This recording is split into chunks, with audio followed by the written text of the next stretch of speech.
right, so this next episode of Weld.com, we are going to do a steampunk kitchen island / dining room table. I love functionality. I love making things multifunctional, and I like making things with casters so I can wheel it around my house. So this thing is going to be heavy. It's going to seat 8 people, plus have a ton of storage underneath.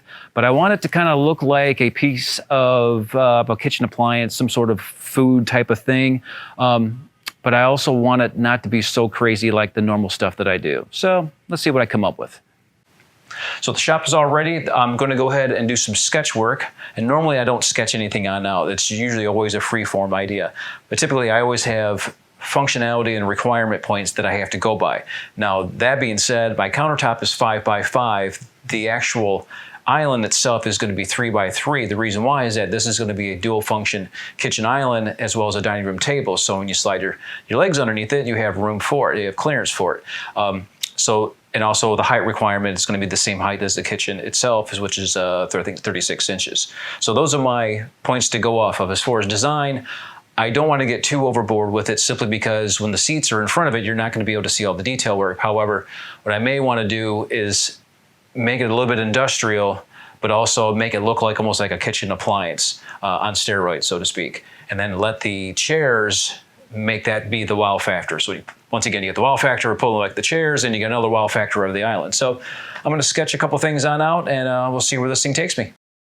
So I have a good concept of the design. I want it to look like a restaurant piece of equipment, but a little steampunky as well too. But also what I like to do is when I come out here is get the materials that I like and play around with different layering and so forth. Like I said, so this is a simple, it's a simple box. However, I want certain textures, and you can just do a simple framework.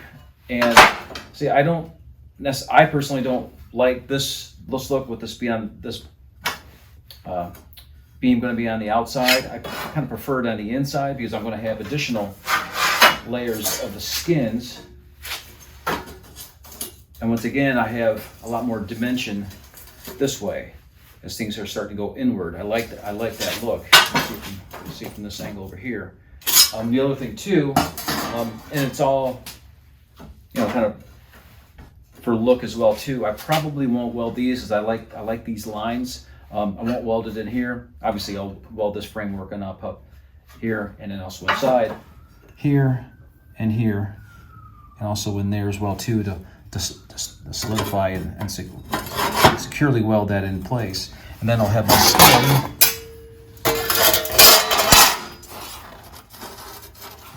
Come on over.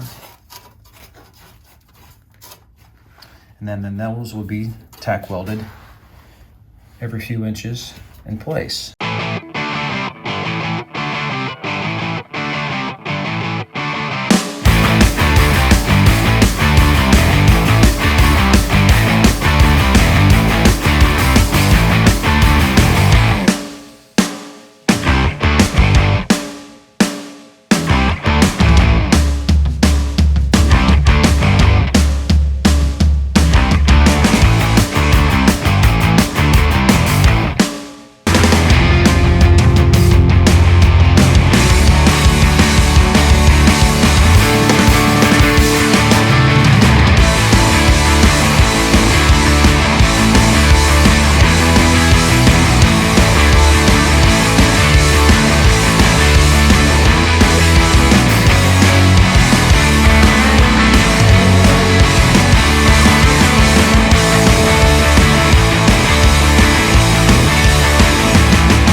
I got the framework all done, I got the skins on, and now this is all freeform. So I always like to go really wild, crazy, over the board. Kept the front part, because we actually have 2 openings, so we can get our crock pots and stuff in here. So I created this opening, which is a little, and that's gonna be opening. I'll have to go ahead and work on the shelving afterwards, least of my worries.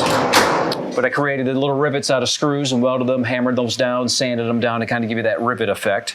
So what I'm going to show you is just my simple little technique that I do to kind of give that rivet look.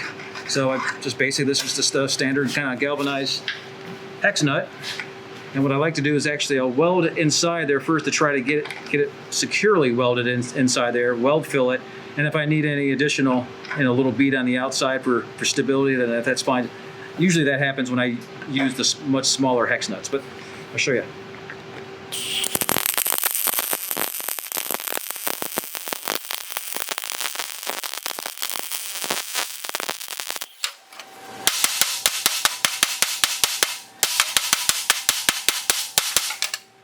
So I'll hammer it, kind of give it that blacksmithy kind of look, and then depending on the project that I'm going for, the design, if I want that more of a blacksmith type of finish with a hammering, that's fine. With this, with my Steampunk island, I'm gonna go ahead and sand that a little smoother and just have a little bit of the hammering texture left. I'll go ahead and do that.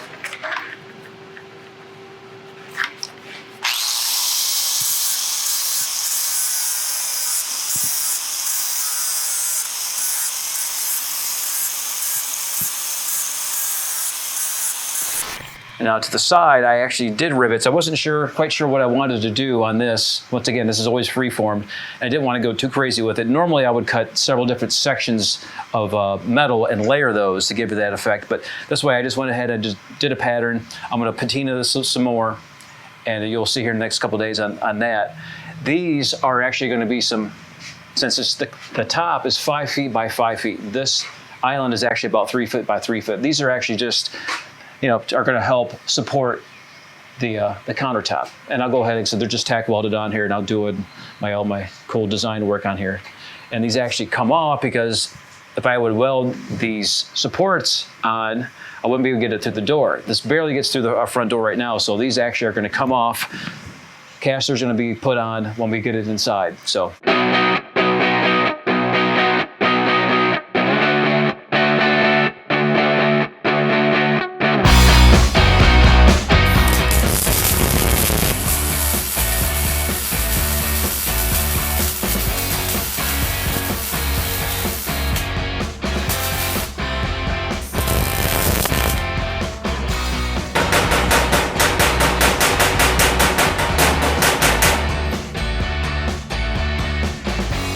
So the next step, I had to cut off my tack welds off of my corner support units to go ahead and actually finish welding them solid, as well as give them some additional texturing, whether that be from distressing from grinding marks, additional welding to kind of give me that kind of a grease fitting type of goo look, as well as painting and distressing them themselves and kind of give me the look that I want without getting too overboard.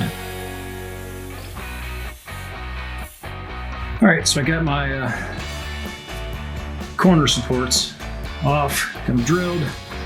I'll have to drill them again when I go to actually do the self-tapping. We actually do the install, but those are off, getting ready to be welded and sanded. Now it's going to be to sand and distress all these nuts, clean up these welds here that I had to do a spot weld just to hold the support.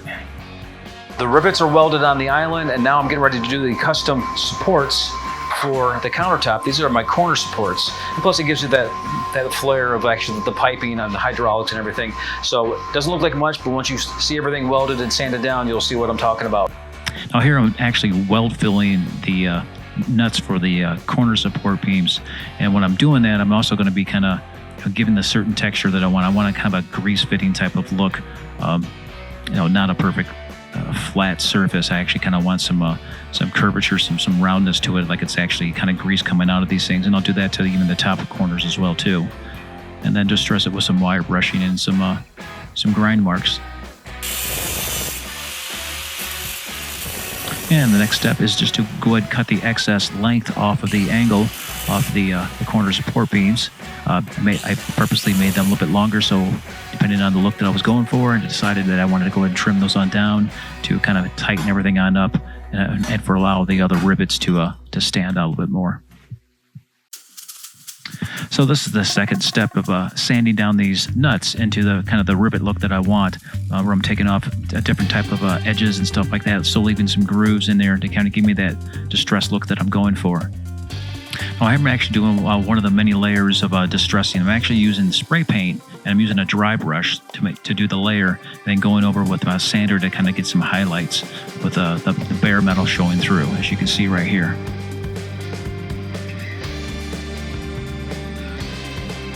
I've actually done about 2 or 3 layers on that right there. Do a layer black, go ahead and sand it on down, do another black, sand it on down.